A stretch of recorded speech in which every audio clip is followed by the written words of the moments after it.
meet the Navajo leader, a man with big dreams for America's largest Indian tribe.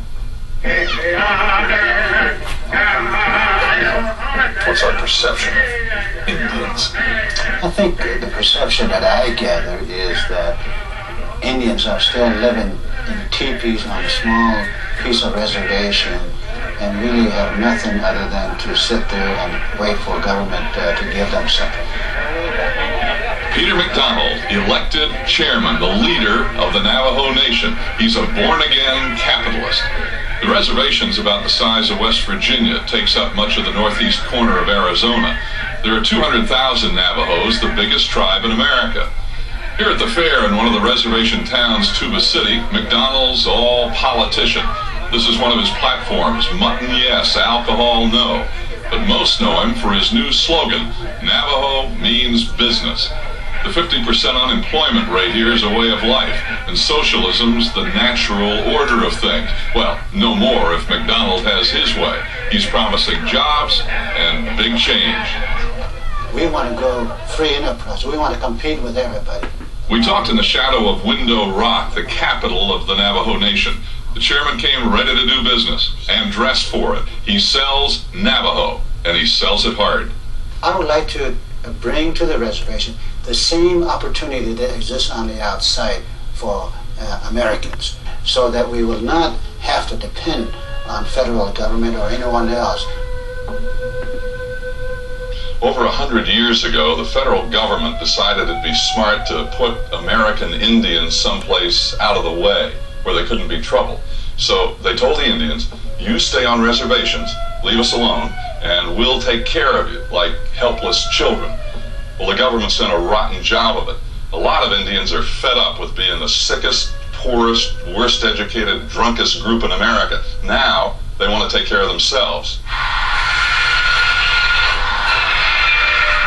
Richard Laughing works in the Navajo timber operation, a $20 million business. There are other big natural resources here, oil and gas, coal, and they can sell it all tax-free. The natural resource business provides some work, but not enough. McDonald needs to create 50,000 jobs.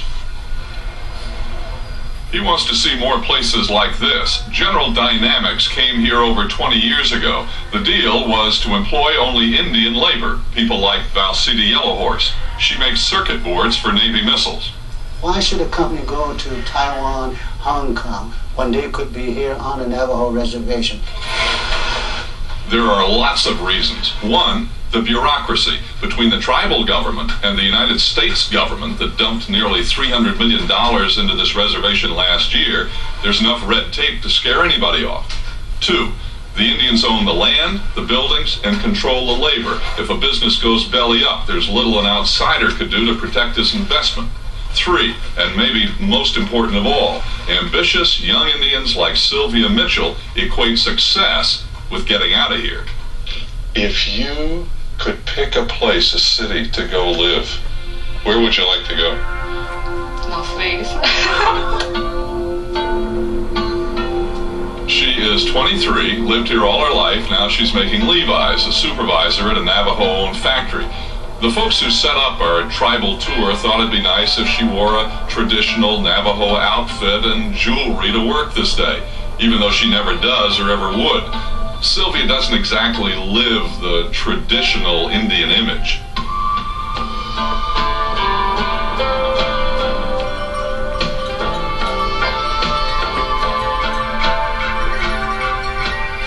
This is where much of Sylvia's family lives. It's typical small houses, mobile home or two, lots of animals, and a hogan. Hogans were Navajo teepees. They're mostly ceremonial now.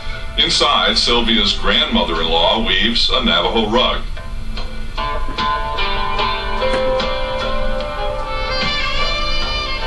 Did your mother or your grandmother or your husband's grandmother ever try to get you to do this?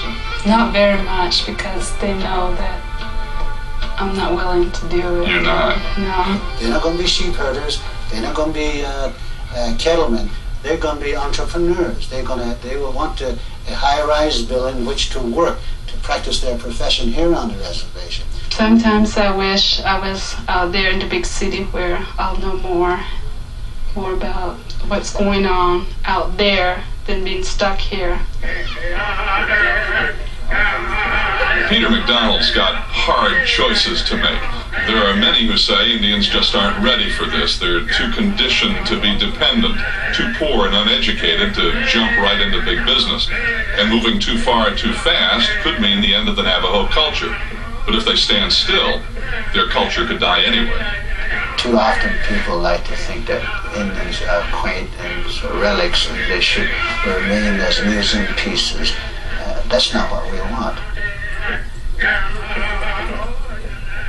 And in the conclusion of our series tomorrow, we will meet a Navajo elder statesman, a 75-year-old man who was born in poverty but managed to send 7 children to college. Right now it's 16 minutes after. Actor, comedian Martin Short right after this.